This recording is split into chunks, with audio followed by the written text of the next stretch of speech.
제가 처음 탔던 차, 제 인생 최초의 차, 비스토입니다. 비스토. 자, 다음 차는 롤스로이스입니다. 롤스로이스 던. 자동차의 끝판왕이죠. 이거는 럭셔리의 끝판왕이고, 그냥 도로 위를 달리는 요트라고 해도 과언이 아닙니다. 자, 이거 사는데 얼마가 들었느냐? 6억 가까이 들었는데요. 안녕하세요. 장 원장입니다. 자동차 이야기를 좀 해보려고 하는데요. 저는 차에 대해서 사실 잘 아는 것도 없고 전문적인 지식도 없고 드라이빙 센스, 차에 대한 어떤 하차감 이런 것도 잘 모릅니다. 사실. 그래도 20년 넘게 운전을 하면서 다양한 차들을 타봤고 그 차들에 대한 이야기를 좀 해보려고 해요. 어디까지나 개인적인 의견이니까 너무 태클 걸진 말아 주십시오. 구독자가 적어서 태클 거실 만한 분도 없겠지만 개인적인 의견이란 말 아시죠? 지극히 저의 개인적인 사견입니다.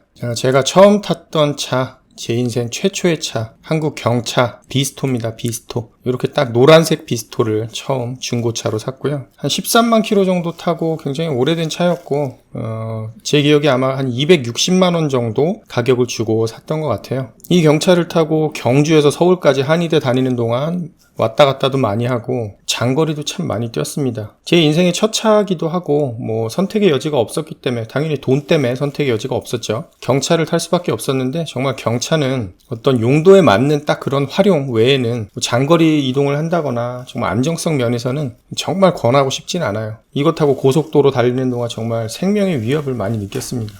불안해요. 불안해. 너무 불안합니다. 옆에 버스 지나가면 그냥 휘청휘청하고 정말 안전에 대한 생각을 안 할 수가 없더라고요. 정말 불안하고 사고라도 난다고 하면은 끔찍하죠. 물론 경제적인 이유, 소박함, 환경에 부담이 덜 되는 그런 친환경적인 요소, 각종 할인 혜택, 경차의 장점 정말 많이 있죠. 정말 시내 운전만 조금씩 하는 거 아니라고 하면은 경차는 탈 게 못 됩니다. 솔직히. 하지만 나의 사랑, 나의 비스토, 나의 첫 번째, 내 인생 최초의 차. 여기 호랑이 스티커는 제가 이제 인터넷에서 합성을 한 건데, 왜 합성을 했냐? 제가 사진을 남겨놓은 게 없는데, 제가 실제로 차를 타고 다닐 때 이렇게 본닛에다가 저런 이제 검은 스티커를 하나를 붙이고 다녔어요. 왜냐면은, 뭔가 하나 포인트는 있어야 된다. 내가 이렇게 체구는 작은 경차지만, 이 용맹함을 좀 드러내야 된다. 이런 포인트를 하나 주려고 저런 스티커를 붙이고 다녔던 기억이 납니다. 그 다음으로 이제 제가 처음 새 차를 샀던 게 아반떼 MD 모델이에요. 신혼 초에 아마 대출 받아서 산 것 같은데 처음으로 산 새 차였고 잘 타고 다녔습니다. 아반떼 좋은 차죠. 그래도 안정성 면에서 경차랑 비교할 수는 없죠. 자동차 커뮤니티나 인터넷 게시판 이런 데는 자동차 변천사 있죠. 준준형을 살 거면은 왜 준준형을 사냐? 한 단계 높여갖고 중형을 사지. 이런 류의. 그러니까 아반떼를 살 거면 소나타를 사라. 이런 게 있는데 가다 보면은 롤스로이스까지 가죠. 티코에서 시작해서. 아무튼 아반떼는 제 인생의 첫 번째 새 차. 여기에 정도의 의미가 있고 인상적인 A는 아니었습니다. 자, 다음 차. BMW F10 모델입니다. 정말 많이 팔린 BMW 모델이죠. 자, 이 아반떼에서 이 차로 넘어왔는데 이거는 이제 한의사 생활을 하면서 리스 승계를 받은 겁니다. 한 3년 정도 이상 출시되고 나서 3년 정도 넘게 지나고 나서 리스 승계를 받은 건데 월 리스비가 아마 제 기억으로는 69만 원 정도 냈었나? 뭔가 그래도 합리적인 가격에 그때 생각에는 한의사인데 그래도 아반떼 타고 다니는 거는 조금 그렇지 않냐? 라는 생각에 이 차를 이제 리스 승계를 받았는데 자, 그때 어떤 느낌은 정말 굉장했습니다. 무슨 말이냐면, 이 아반떼에서 어떻게 보면은 이 BMW 이 당시 F10이라는 거는 한 3단계 정도를 좀 갑자기 이제 뛰어 올라갔다라고 해야 될까요? 그 차이는 정말 굉장했죠. 저는 차에 대해서 아까 말씀드렸다시피 잘 모릅니다. 이 차는 528i 휘발유 모델이었는데 실키6라 그래갖고 6기통 자연흡기 엔진이다. 지금도 많이 이걸 그리워하고 또 좋아하는 매니아분들도 많이 계신 걸로 알아요. 근데 저거 그렇게 밟는 스타일은 아니기 때문에 그 자연흡기 6기통 엔진의 맛을 막 느끼면서 막 질주를 했다. 이런 건 당연히 아니고 아무튼 갑자기 업그레이드된 약간의 허영심? 한의사가 그래도 요거 정도 타야 된다. 약간 이런 어줍지 않은 허영심.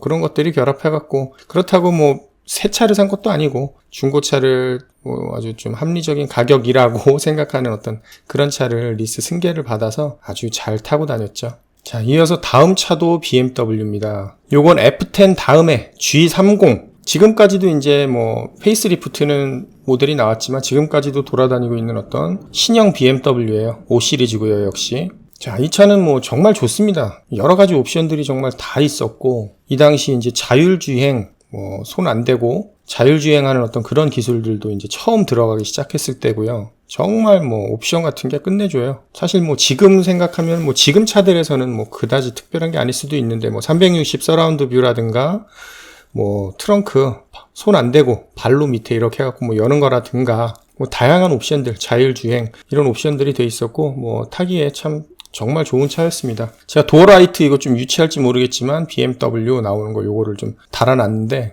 제 아들내미가 항상 말도 못할 텐데 차 문을 열면은 이렇게 밑에 이렇게 BMW 마크가 나오니까 항상 손가락질 하면서 뭐라고 했던 기억이 나네요.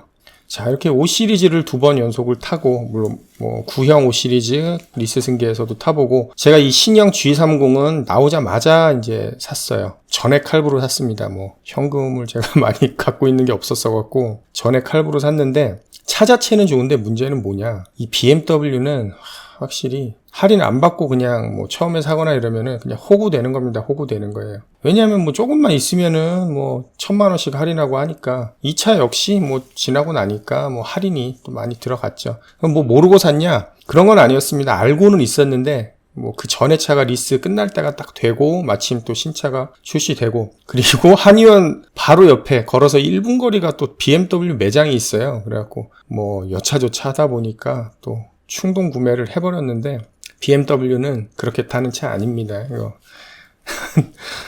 할인 안 받고 사면 그냥 개호구예요. 벤츠는 할인 잘 안 하는데, BM 아우디는 얘네는 뭐 글쎄요, 벤츠가 1인자라는 어떤 그런 쫓아가는 자의 그런 마음일까요? 욕 먹으면서도 할인 항상 하니까 새 차는 사지 마세요. 할인 안 받고 사지 마세요. 하지만 뭐 타기에 굉장히 좋은 차입니다. BMW 칭찬하는 거야, 욕하는 거야, 뭐. 아, 요 사진은 이제 뭐냐 하면은, 여기 저희 한의원 주차장이에요. 주차장인데, 다른 지역에서 이제 딜러분이 오셔갖고 제 요 G30 요거 제가 팔 때입니다. 팔면서 제가 그냥 그 딜러분한테 넘기면서, 그래도 뭐 제 발이 돼줬던 에마였는데 기념사진 한번 박아주세요 해갖고 요렇게 찍은 거예요. 진료하다 말고 나와갖고. 지금은 누구의 발이 되어 차 열심히 달리고 있을까? 짱짱하니 지금도 잘 달리고 있겠죠. 사고 나서 폐차되거나 이런 게 아니라면은. 이 번호 알면은 지금 내 차가 뭐 누구한테 어떻게 가 있는지 조회하는 게 또 있던데, 유료 서비스 조금만 돈 내면요. 자, 패밀리 세단으로도 아주 훌륭한 이 BMW 5 시리즈, 이거를 팔고 뭐 저희 차에 약간의 이제 구조의 변화가 생깁니다. 자, 뭐냐면 이제 운전을 못하던 저희 와이프가 운전면허를 따고 아이도 크고 하면서 운전을 해야 될 일이 좀 있는 거예요. 그래서 BMW를 팔고 와이프 차로 이 K7을 중고로 구매합니다. 올뉴 K7, 이게 아마 2017년식인가 그럴 거예요. 최신형 지금 K7은 아니고 그 전 모델이고, 올뉴 K7, 이렇게 생긴 K7입니다. 중고차로 구매를 했는데, 자, 이 차는 뭐 실내도 훌륭하고, 무엇보다 놀란 거는 그 전에 타던 BMW 5 시리즈보다 훨씬 넓어요. 체감상 훨씬 넓습니다. 비교하자면 뭐 아반떼랑 그랜저 정도의 어떤 그런 느낌 차이라고 할까요? 물론 이제 운전 느낌의 차이라든가 이런 게 뭐 저는 전문가가 아니라고 말씀드렸지만, 뭐 어떤 핸들링이 좀 가벼운 느낌, 차가 그래도 조금은 묵직하지 못하다는 어떤 그런 느낌은 조금 있기는 있는데, BMW 5 시리즈랑 뭐 K7이나 그랜저 같은 것들도 뭐 거의 플랫폼도 같고 마찬가지겠죠. 비교를 한다면은, 저는 다음에 차를 산다 그러면은 굳이 뭐 독일 세단을 살 이유가 없을 것 같아요. 왜냐면 뭐 현대 기아차 너무 잘 나오고, 가성비, 가격적인 면에서도 뭐 훨씬 메리트가 있고, AS라든가 이런 부분도 편리하고, 차 자체가 정말 좋기 때문에 저는 BMW 5 시리즈를 2개 연속 시리즈를 타다가 이제 K7을 타 보니까 오히려 뭐 더 좋은 점도 많이 있었습니다. 정말 좋고요. 굳이 요즘 시대에 뭐 5 시리즈라든가 E클래스, 아우디 A6 같은 어떤 그런 대형 세단들 평범해졌죠. 요즘에는 표현이 뭐 맞는지는 모르겠는데 정말 개나 소나 다 타죠. 뭐 정말 차로 내가 뭔가를 좀 드러내 보이고 싶다 그러면 아예 정말 넘사벽으로 가든가 포르쉐 이상급으로 가든가, 그게 아니라면은 저는 굳이 돈을 더 써가면서 독일 세단을 타야 되는가, 그렇게 생각이 안 들더라고요. 나중에 제가 또 차를 또 살 일이 있으면은 뭐 제네시스라든가 최근에 뭐 나오는 뭐 K8, K8 뭐 이런 차라든가 그런 거를 최우선적으로 고려할 것 같아요. 자, BMW 5 시리즈를 처분하고 K7만 산 게 아니고 제 차를 바꿨습니다. 이 당시에. 자, 벤츠 E클래스 카브리올레. 이게 정말 간지 잘 납니다. 사실 뭐 오픈카를 타고 싶은 마음은 남자라면은 한 번쯤은 다 누구나 갖고 있을 거예요. 뭐 저도 버킷리스트 중에 하나였고 어떻게 기회가 돼갖고 이것도 이제 뭐 리스 승계를 업어온 건데 오픈카를 타게 되었습니다. E클래스 카브리올레. 이건 정말 간지나는 간지템이에요. 패션카입니다. 패션카. 이게 뭐 차 성능이 막 엄청 좋은 것도 아니고 사실 가격적인 면에서도 막 포르쉐 막 이런 것처럼 막 1억 넘어가고 막 이런 것도 아니고 그렇게 비싼 차 아니에요. 이거보다 비싼 차 뭐 도로에 지천에 깔렸습니다. 하지만 열린다는 거, 오픈된다는 거. 이건 제가 이제 백수 해안도로라고 저기 영광 쪽에 아주 멋진 해안도로에 혼자 차 타고 나가갖고 그냥 세워놓고 찍은 사진인데 뭐 간지나죠 사실. 자, 오픈카를 망설이는 여러 가지 이유들 중에 뭐 이런 것들이 있어요. 야, 이건 막상 차가 열린다고 해도 1년에 몇 번 안 연다더라. 미세먼지 많아서 못 열어, 비 올 때도 못 열어, 햇빛 뜨거워서 못 열어, 더워서 못 열어, 추워서 못 열어. 막상 몇 번 안 연대. 관리하기도 힘들대. 이런 식의 이유를 대곤 하는데 말 같지도 않은 소리 좀 안 했으면 좋겠어요. 열고 싶을 때 열 수 있느냐 없느냐의 차이가 오픈카와 그냥 일반적인 자동차를 가르는 차이입니다. 1년에 4번 열더라도 열고 싶을 때 열 수 있다라는 거. 물론 저는 뭐 퇴근할 때도 열고 수시로 열고 다니는데 이 오픈 에어링의 어떤 그런 맛은 해보지 않으면 잘 몰라요. 썬루프 넓게 뭐 달아갖고 여는 거랑 사실 차원이 다릅니다. 그리고 이제 오픈카 이거는 소프트 탑으로 되어 있는데 이걸 타면서 느낀 거는 관리하는데 사실 뭐 그렇게 힘든 게 없다. 얼핏 듣기로는 뭐 소프트 탑 관리하는 게 뭐 힘들다라고 얘기하는데 뭐 사실 전혀 힘들 게 뭐 없더라고요. 다만 이제 저는 뭐 집도 그렇고 한의원도 그렇고 이 주차 공간이 실내기 때문에 그런 면이 있을 텐데 뭐 야외에 이제 햇빛을 많이 쏜다든가 나무 밑이라든가 어떤 주차 환경이 좀 가혹하다 그러면은 소프트 탑은 재고를 좀 해보긴 해야 돼요. 근데 주차만 실내에 할 수 있다 그러면은 관리하는 데 있어서 뭐 힘들 게 없고 풍절음이라 그러죠. 이거 소프트 탑을 닫았을 때 뭐 달릴 때 주행할 때 그런 소음 같은 게 심하다더라. 뭐 저는 둔해서 그런지 전혀 모르겠더라고요. 그냥 뚜껑 닫으면 일반 그냥 승용차가 되고 열고 싶을 때 열면 오픈카가 되고 뭐 저한테는 그렇습니다. 자, 그렇다면 이 오픈카를 고민하는 많은 이제 어떤 가장 남성분들의 어떤 그런 시야에서 한번 말씀을 드릴게요. 고민하는 가장 큰 이유 중에 하나는 이게 이제 차를 한 대밖에 굴릴 수 없을 때 패밀리카로 활용할 수 있냐. 내가 와이프도 있고 뭐 어린 아이도 있고 하나 둘 가장인데 이걸 패밀리카로 사용할 수 있을까에 대한 어떤 그런 고민들을 사실 많이 하실 거예요. 저도 그랬고 결론부터 말씀드리면은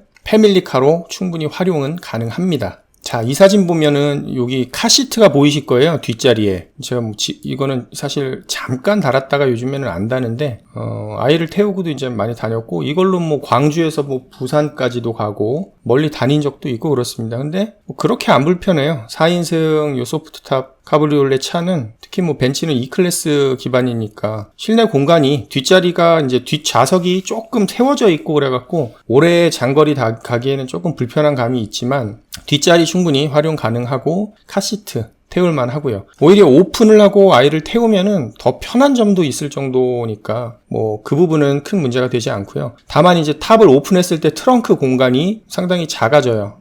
저 같은 경우는 뭐 20인치 그 캐리어 하나 정도는 그래도 오픈한 상태에서도 들어가긴 하던데 짐을 뭐 많이 싣거나 이러지 못합니다. 마트에서 장을 실컷 봐오거나 이러면은 뭐 뒷좌석에 실을지언정 오픈을 하고 트렁크 공간에 실을 수는 없다. 뭐 다시 말해서 트렁크가 많이 꽉 차 있으면은 오픈할 수가 없다. 탑을 닫은 상태에서도 뭐 트렁크 공간이 아주 넓진 않지만 오픈을 하면 그 공간이 작아지니까 많은 짐을 자주 실어야 되는 분들에게는 적합하지 않을 수 있다. 어쨌든 패밀리카로 뭐 활용할 수 있다. 아이가 어린 경우에 그리고 가족 수가 많지 않은 경우 장거리 이동이 뭐 그렇게 많지 않은 경우에는 패밀리카로 활용하는데 내가 뭐 오픈카를 꼭 타보고 싶다 하면은 뭐 그렇게 무리되진 않는다. 다만 불편함을 조금 감수해야 된다 정도가 되겠습니다. 이 오픈카가 한 대 있고 저희 집처럼 뭐 다른 대형 세단이라든가 SUV라든가 이런 게 하나가 더 있다 그러면 아주 금상첨화겠죠. 그럼 완벽합니다. 자, 다음 차는 롤스로이스입니다. 롤스로이스 던. 오픈카 소프트탑이고 이거 역시 4인승 차죠. 뭐 자동차의 끝판왕이죠. 이거는 럭셔리의 끝판왕이고 뭐 그냥 도로 위를 달리는 요트라고 해도 과언이 아닙니다. 정말 뭐 지나가는 사람들은 다 쳐다볼 정도의 어떤 그런 차고 이거는 뭐 거의 끝까지 간 차라고 할 수가 있죠. 자, 이거 사는데 얼마가 들었느냐? 6억 가까이 들었는데요. 이거